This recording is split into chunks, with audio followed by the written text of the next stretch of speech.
Sabe aquela história de um empresário brasileiro que se mudou para o Paraguai? Antigamente isso parecia o começo de uma piada, né? Mas olha, a realidade mudou. E muito.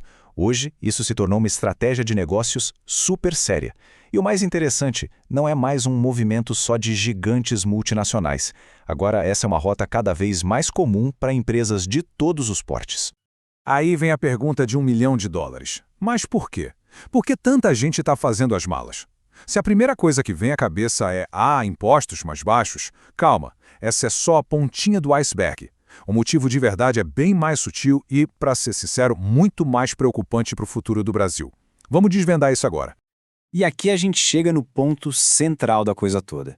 O que realmente afugenta o capital, o que faz o empresário ir embora, não é nem o valor do imposto em si, mas a incerteza. É aquela sensação de estar pisando num terreno que muda o tempo todo debaixo dos pés. Fica impossível planejar, investir, crescer. Para a gente entender a solução que muitos estão encontrando, primeiro a gente precisa olhar bem de perto para o problema. O que afinal está acontecendo dentro do Brasil que empurra essas empresas para fora? A ironia é que o maior vendedor do Paraguai como destino de negócios tem sido o próprio Brasil. Essa frase aqui, ela resume uma verdade universal da economia.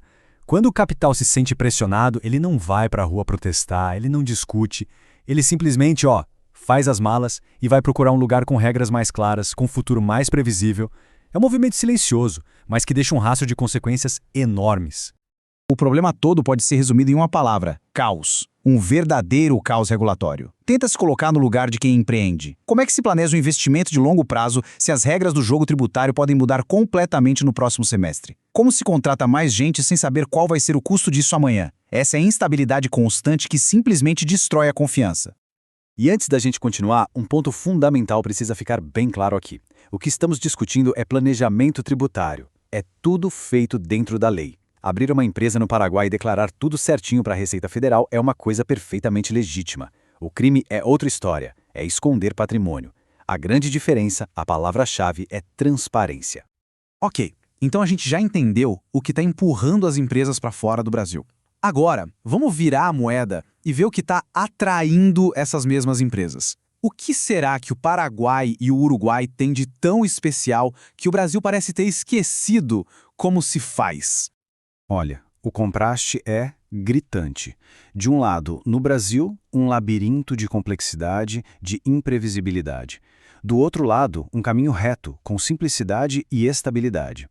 Para quem tem um negócio, essa diferença não é só sobre dinheiro. É sobre trocar a ansiedade constante pela paz de espírito de poder focar no que realmente importa, o negócio em si. E a grande estrela do Paraguai tem nome. É a Lei Maquila. Pensa nela como se fosse um tapete vermelho para a indústria. É um sistema que, na prática, transforma o país numa zona de processamento gigante, onde se pode produzir com um custo tributário que é quase simbólico. Na prática, o processo é incrivelmente direto. São só 4 etapas. Primeiro, a empresa importa tudo o que precisa, máquinas, matéria-prima, sem pagar imposto. Segundo, ela produz ou monta o produto lá no Paraguai. Terceiro, paga um imposto único de 1%, só sobre o valor que ela agregou ali localmente. E quarto, exporta o produto final. Acabou. Simples assim. Mas não para no imposto de 1%, não.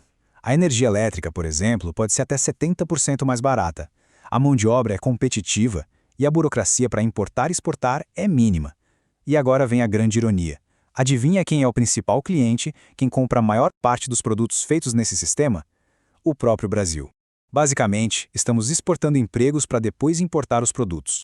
Já o Uruguai, ele virou queridinho para a segurança patrimonial, para montar estruturas financeiras.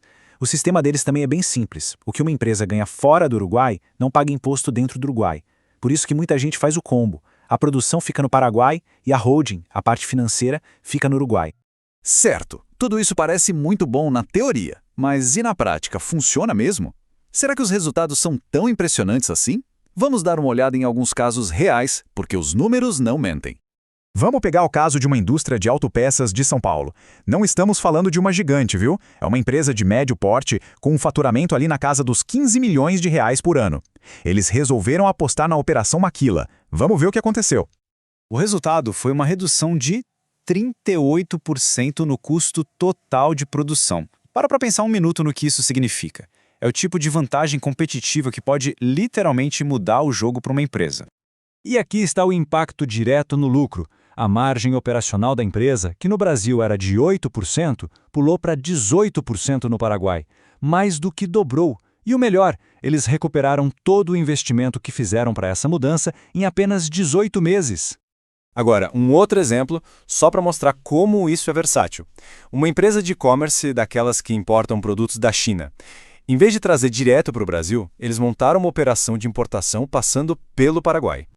E o resultado final? Uma economia de 35% na operação inteira. Ao usar o Paraguai como um hub, como um centro de processamento, eles otimizaram a cadeia logística inteira, desde a China até o consumidor final aqui no Brasil. Isso tudo nos traz ao ponto que talvez seja o mais crucial de todos. Mover uma operação para outro país é uma estratégia de negócio complexa. Não é uma fórmula mágica para não pagar imposto. E para dar certo tem que ser executada com precisão cirúrgica, seguindo as regras, à risca. Um erro clássico que muita gente comete é criar uma residência de fachada, só no papel. Teve o caso de um empresário que declarou que morava no Paraguai, mas continuava passando 300 dias por ano no Brasil. A família, os gastos do cartão de crédito, tudo continuava aqui. A Receita Federal só precisou ligar aos pontos e a conta chegou. E chegou salgada. E a penalidade para esse tipo de erro é simplesmente devastadora. A multa pode chegar a 225% do imposto que a pessoa devia, mais os juros. É fundamental entender uma coisa. Hoje, com a troca automática de informações entre os países, o sigilo bancário internacional é praticamente uma ilusão. Tentar ser mais esperto que o sistema é o caminho mais curto para um desastre financeiro. Então, para fazer do jeito certo, para não ter dor de cabeça, tudo se resume a 3 regras de ouro. Primeira, a residência fiscal tem que ser real. Tem que morar de fato no país, passar lá mais da metade do ano. Segunda, transparência total. É preciso declarar absolutamente tudo à Receita Federal aqui do Brasil. E terceira, a empresa precisa ter substância econômica real. Ela tem que existir de verdade, com funcionários, com operação, não pode ser só um endereço numa gaveta. E tudo isso nos deixa com essa pergunta final, que fica no ar. O Brasil busca aumentar a arrecadação, o que é legítimo, mas ao fazer isso parece esquecer que o capital é livre, ele vai para onde é bem tratado. Empresários não fogem do imposto, eles fogem da instabilidade. A questão é, até quando essa política de incerteza vai continuar empurrando os nossos próprios negócios, os nossos empregos, para os vizinhos?